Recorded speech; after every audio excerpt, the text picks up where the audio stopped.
So I imagine that, with the vaccine out there, when people get vaccinated, they say once we're back up to, I think 85% is the number I heard today of people vaccinated, that, we can hope to see a change in things. And for your sake and all the other pet sitters out there, I certainly hope that. And you had mentioned to me about starting up a new service after you're able to get the vaccine. And why don't you talk about that and tell us, what your plans are for the future? Oh, okay. Well, I really do think this isn't the service, but I really do think our business is going to open up again when people get the vaccine and everybody wants to get out and start traveling. So I really see in the future that we're going to come back. Yeah. But the service, I decided to offer this service, and then I thought about it and I advertised for it. And then I'm like, oh, you need to take a step back because you're not vaccinated and you're going into these homes. I go into my regular clients' homes, but I'm really picky about any new people. So the service that I came up with is I'm going to offer free litter box scooping and cleaning totally out of litter boxes to chemo patients and pregnant women. Being a former chemo patient, you didn't have cats, but I know that cleaning litter boxes can be dangerous when your immune system is down. Mm-hmm. And then too, when you're going through chemo, you don't always feel like cleaning a litter box. You can barely get out of bed. Right. And then pregnant women, I'm sure you know this, shouldn't clean litter boxes due to a disease, and I don't know if I can say this right, but it's called toxoplasmosis. Yeah. Mm-hmm. Which is a parasite that can cause harm to the unborn baby, such as birth defects or fetal death. So the reason I got this idea is a woman had reached out to me who had fallen, and she didn't break her leg, but she hurt it bad enough that she was going to be down for like 6 weeks. And she just wanted someone to clean the box. And one of my clients referred her to me. So I thought this would be a, regular job. I'd go over and take care of her cat or box, and you get paid for it. So when I went over, she was so close to me, like 2 minutes, if that. And the box took like 10 minutes, and I might get her mail or something like that. So I didn't have the heart to charge her. So I just did it. I just, did it for her. But she did give me a nice gift at the end of it, which I thought was really sweet.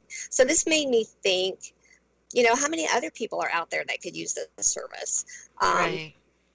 I got to thinking about the chemo patients and pregnant women and possibly someone who, like her, is temporarily up for a while and can't do it. I don't want to do it to somebody who just, like a long term, you know what I'm saying? It has to be temporary. I also, I talked to my oncologist about this, and she thought it was a good idea, and she offered to put cards or flyers at chemo stations for me. So once I get my vaccine, I'm going to get some cards made and start marketing it more. Mm-hmm. And this is only going to be for Bradenton because of the distance driving, and it will be on my website when I'm ready, after I get my vaccine. So if someone knows of someone that needs this service, and if they need it or they know of someone who needs it, they can send me an email at chaseandtails@yahoo.com when it's ready. Right. Yeah, and doing things like that, because people appreciate that, you're doing this out of the goodness of your heart to help others, that it could eventually also, and most likely will, lead to other referrals, because people will learn, what a professional, caring person you are, and be willing to refer you to others that might need regular pet sitting in the future. Not that you're doing it for that reason, but I'm sure, one good deed leads to another, I'm sure. Well, not only that, the person that I'm helping may need a pet sitter in the future, and they would continue to use me as a paying, sitter. Right. As you were talking about that, I thought of something I wanted to ask you, and that is, do you or any of your people offer a service of, I jotted down the word medical fostering, but it would be more like medical sitting. If I particularly have a case that we're helping a man whose dog got hit by a car, and once the dog's surgery is over, the dog is going to have to be kind of like tended to once during the day while the man is at work. But it would kind of need to be somebody that knows a little bit about how to deal with a dog that's got a broken, this case is a broken spine, so it just needs to be turned.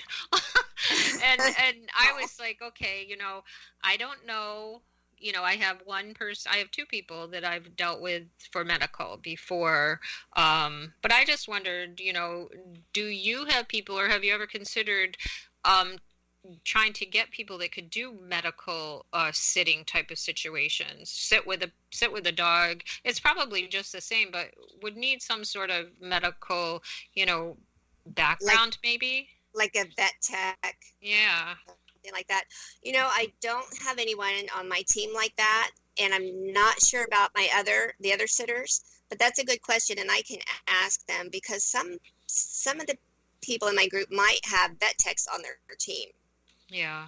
So I will check with them. I'll ask them. Yeah, because that's one thing that, people, if they are lucky enough to be at work right now, if something like this happens, that's something that's definitely needed, regardless of, people traveling or not traveling. That's something to think about, I guess.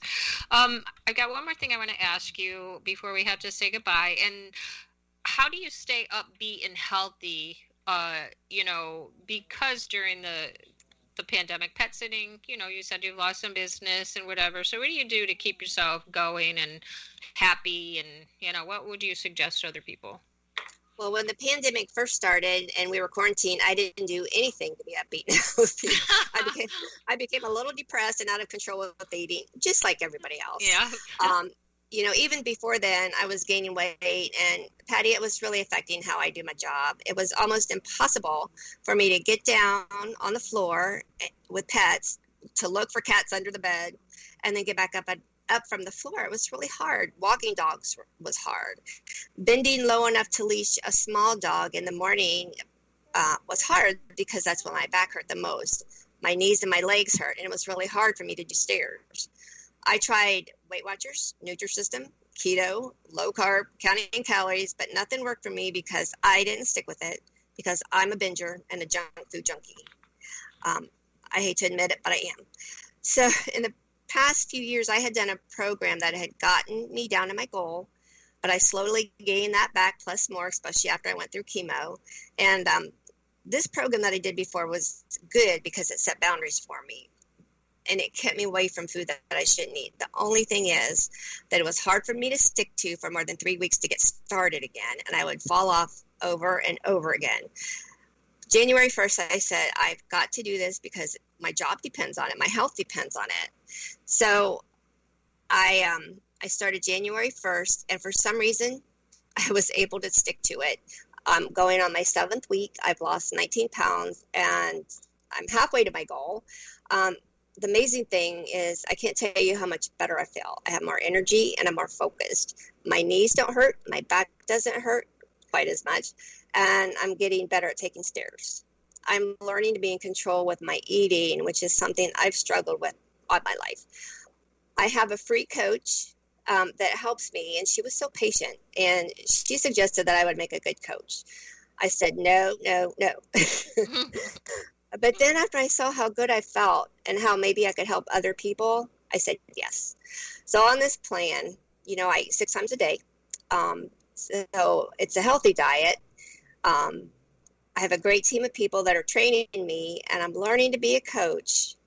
And so that when I get my first client, I'll be ready. So right now I have a Facebook page called Watch Me Shrink. If anybody would like to watch my process and see some of the foods I'm eating, because I really, really know there's other people out there with the food addictions that I've had that could use some help. And I can understand how they feel, so I'm going to help them. So I feel like I'm going out of this COVID thing in much better health than when it started. That's good. That's really good, Mary. All right. Well, we are at the end of our show, so if you could just take a minute real quick and tell everybody how to get a hold of you, that would be great. Sure. If you are looking for pet sitting, you can go on my website and check everything out, which is chaseandtailspetcare.com. You can get my email address from there, which is chaseitails@yahoo.com. My phone number is 941-447-9528. Also on my website, you can fill out a form to let me know what you're interested in with pet sitting, and that will be emailed to me, and then I will respond to you. If you are interested in what I'm doing to lose weight and you think you might be interested, you can email me at watchmeshrink64@yahoo.com. And I'm on Facebook. Yeah. Great. Thanks so much, Mary. I really appreciate you talking with me today. And I look forward to seeing you if we ever can travel again. I know. And Patty, I want to thank you. You're a living testimony out there to the people who aren't familiar with professional pet sitters and how they make you feel at ease when you travel. So I thank you for sharing that. Oh, sure, no problem. So next week we'll have Bridget Wasson on from Mission Reunite. And for now, remember everybody that a lost pet can't tell anyone where it lives. So please be sure your pet is microchipped and wearing their ID tags. And if it is chipped, be sure the chip is registered and up to date. Thanks for joining us today. And until next time, take care and keep your pets safe.